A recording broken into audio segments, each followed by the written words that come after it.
অনেকেরই ধারণা আমাদের সমাজে যে টাকা থাকলে সুখী হওয়া যায় আর টাকা না থাকলে সুখী হওয়া যায় না। এটা কিন্তু ঠিক না। সুখ জিনিসটা হচ্ছে মনের ব্যাপার। আপনার ডাল ভাত খেয়ে সুখে থাকতে পারেন, একজন 3 বেলা মাংস দিয়ে খেয়ে সে সুখে থাকতে পারবে না।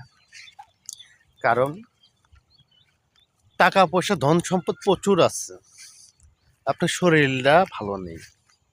আপনি মাংস আপনার কাছে এসেছে, আপনি ওই মাংস খেয়ে হজম করতে পারতেছেন না, ওই মাংস খেলে আপনার হাই প্রেশার হচ্ছে। আরে ভাই কি করবেন ওই টাকা দিয়ে?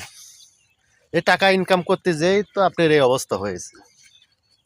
টেনশন, না খেয়ে থাকা, অনিয়ম, এইগুলা করেই তো আপনি আজকে টাকাওয়ালা হয়েছেন। আজকে দেখেন তার পরিস্থিতি। তাই সবাইকে বলবো, মানুষের জীবনে টাকার দরকার আছে। তাই দেখে যে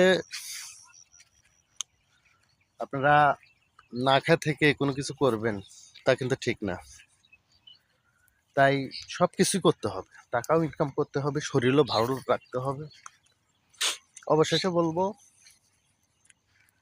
মনের সবকিছু কিন্তু মনের ব্যাপার। আপনি যদি মনের পরিবর্তন ঘটাতে পারেন তাহলে কিন্তু সবই সম্ভব। ধন্যবাদ।